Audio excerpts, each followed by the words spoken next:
Diane, I'm so excited to show the world how fabulous you are going to look. Tell me why you want to have your eyebrows done. I want to have my eyebrows done because they're thinning out. They've been over plucked and over waxed, and so I'm looking forward to having more of a fuller brow. Super. I talked in another video I made about how in the old days we used to teach people don't challenge the natural borders. That meant only put color where the natural brow hair is. Right. But if you had asymmetry, then you would only reinforce a problem. In the case of your eyebrows, that would be the biggest mistake I could make, because your right eyebrow is higher than your left eyebrow, Yep. and your left eyebrow is flatter on the outside. You don't have as good an arch. Right. So what we're going to have to do in consultation, I'm going to show you with removable color where your brows should be placed. Okay. And if you like that, then that's what we're going to do. Okay. It will require tweezing some hair because you can't get them even without reshaping the base. Right, sure. So that's what we're going to do. So I'm going to get out some removable color, Okay. and I'm going to show you what it would look like if your brows had been naturally the way you wanted them. This is our chance to improve on Mother Nature. Okay. All right, I've sketched your brows on, and this is an approximation, but it's pretty close. And I'm going to give you a mirror and let you see what your brows could look like when you leave here at the end of the day.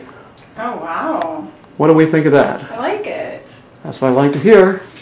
Can you see how that opens your eye and frames your eye and makes it just look so much nicer? I mean, it is an approximation, right? Because, like, I feel like, and I could be wrong, but I feel like this arch here is higher Right. than this arch over here. When I go to do this for real, Uh-huh. we'll make sure that they are equal. But But this is a yeah. good chance for you to tell me which arch do you like better. I think I like this one better because Okay. it's more of an arch. Mhm. This is more of a, what's the word? It's flatter or rounder. Yeah. Yeah, it's a little lower on the outside. Which one do you like the best? Actually, you know, they're both nice. This one is a little bit stronger. I won't say it's too severe, but it is stronger. So before I do that, Oh, I see what you're saying. think about that. Mm-hmm. Let me adjust a little bit.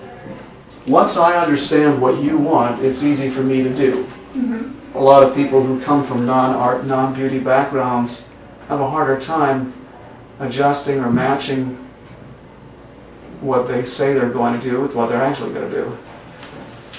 But I'm pretty good at that. That looks good. So I think we can use that as a frame of reference. So I was always told, or at least not told, but in reading magazines, that you should have this, like if you take a pencil going here, this is where it should start. Now, I'm not certain if that needs to be like that. That's a really good question. In terms of the ideal brow, there is the ideal brow if it's on the ideal facial shape. Right. If your eyes are exactly one eye width apart and your face is exactly oval. If they're not, right. you may want to make an adjustment. Now, your face is narrow, your cheekbones are narrow, and your eyes are just a tad close set. So, if your eyes were normally set, they would be in a line with the outer corner of your nose. They're not. They're closer in. Okay. Theoretically, that should be a straight line from the corner of the nose, through the corner of the eye, through the corner of the brow, in the ideal face. So we're actually going to do a corrective makeup procedure on you. We're not going to go all the way into the inner corner of the eye. Okay. Because if I did, it would make your brows look close-knit, Exactly. the center of your face would look closed in. Right. So it's very important to consider not just the brow by itself, but the brow in terms of the whole facial shape. But those landmarks you're talking about, if you drew a line from the corner of the nose to the corner of your eye, that's about where the brow should end. That's what we've drawn. From the center of the lip through the center of the eye, that's where the highest part of the arch should be. The brow should be kind of like a flattened V that's about 2/3 to 1/3 in terms of length. Yeah. And then, based on whether you want the eyes to look closer or wider set, they should be closer or farther apart in the center. So I think this is good. If you think this is good, that's what we'll do. Are you happy with that? I am. That's what we'll do. So the first thing I have to do, now that I have your brow shaped the way we want it, is tweeze the hairs that are in the wrong place. So you can tweeze your brow, as I've been doing, or you can use these little razors on sticks. Oh my gosh, are you kidding me? There's no way. Not everybody's as good with that, but I'm using it to shave the hairs a little bit, and also to cut them shorter where they're too long. But you can also use a little cuticle scissors. It's a really good thing to use Yeah. because it's rounded and it's easier for you to follow the natural shape of the arch. But a lot of clients do not like being tweezed, so this actually is better for them. Everybody has their own preference. There we go. And this is another thing we talked about, that this brow is higher. Mm-hmm. So this is one area where this little razor is really effective. It's much easier, rather than tweezing those hairs, to just shave them so they make a nice line, so that the brow goes up to a nice arch.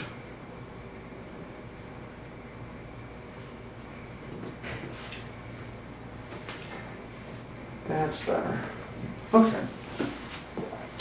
Alrighty, so now I'm going to throw this away, and then we're going to put anesthetic on you for a few minutes. Okay. What were you starting to tell me about Sephora? I was mentioning that at Sephora, the makeup cosmetic store, that I was going in to purchase mascara and an eyebrow pencil. And I mentioned to the sales clerk that I was planning on, or considering anyway, a tattooing of my eyebrows, and she mentioned that she highly would not recommend that. That's probably because she's seen a lot of bad work from bad people. Now you have to go back to that girl at Sephora when we're all done and say, what do you think of my eyebrows? And she's going to go one eyebrows, because she's not going to be able to tell you did anything, because they're going to look so natural and beautiful. I've got certificates from 4 different examining organizations, and none of them required me to prove my graphic competency to get it. So you can be certified as a permanent makeup person and still be a lousy artist. So as a consumer, you really have to look carefully at the background of the person you're hiring to do the work and say, does this person have the eye and the hand and the judgment that I want to make me look beautiful? Because we're not all cut from the same cloth. So if they can't draw your makeup on like this before they do it, then they're probably the wrong person for you. So now you're still numbing up. We'll give you 5 more minutes, and then I'm going to wipe off the anesthetic, and we're going to start. Now I'm going to go in with hair-like strokes of color in the direction of the natural growth. And I'm wiping it off just a little bit at a time so that I don't lose my guideline. I usually start by making the brows a little lighter and thinner than I want them to be when they're done, so I have a little room to adjust.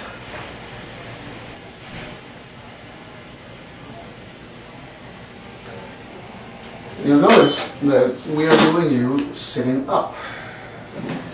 A lot of practitioners do their clients lying down. Doesn't that change the facial structure? It does. All of the tissues shift, and everything ends up being shaped differently than it's going to look when you sit up. And I don't really understand why any woman would accept a different standard that's lower for the appearance of her permanent makeup than she would for her regular makeup. Why would anybody want to get their permanent makeup done by someone who couldn't get a job selling lipsticks at Macy's? I don't know, but that happens a lot. Okay, take another look. I made that a little bit thicker on the left. Right. And it still is a tad thinner. But should it be that thick? Well, they will thin down and they will lighten up a little bit. Okay. Your own brow hairs are pretty dark. Yeah. And these are actually going to heal lighter. You're going to be wanting more color in a couple of weeks. You've got one hair down here that probably doesn't need to be there. There. Isn't it crazy what one hair's difference can make? Yeah, but I mean, like, this is like got 2 wild hairs right here. Well, I'm going to fill in next to it. A month from now, you're only going to have 70% of this color here. All the surface color in the epidermis will be gone. They're going to be way light. I could make them darker today to compensate for that, but then you'd feel like Groucho Marx. No. So we don't want to do that. Better that you throw a little pencil or powder on when you need it, and then when you come back and we do it again, the color in the lower levels of the skin, the dermis, builds up cumulatively. So if you have a 60 or 70% healed result the first time, you'll have a 90 or 95% healed result the second time, which is what most clients shoot for. If you've never done this before, you sometimes need a little time to get used to how the color is going to change while it's healing. That it will look a little stark for a few days,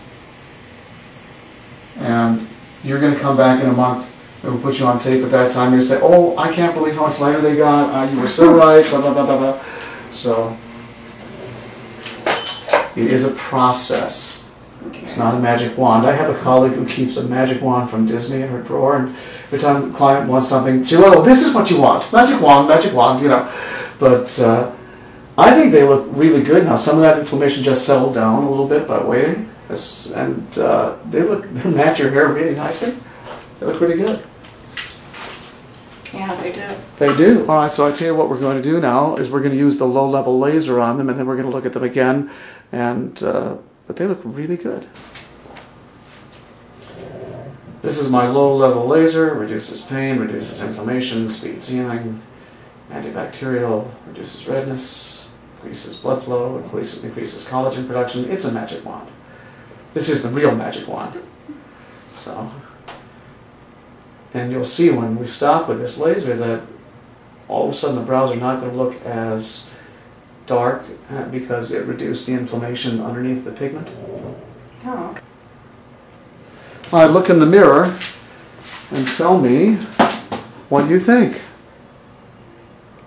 I think it's going to be nice. You look fabulous. You look like a movie star. What movie star do you look like now? Joan Allen. Joan Allen, who I worked with when I was at Steppenwolf.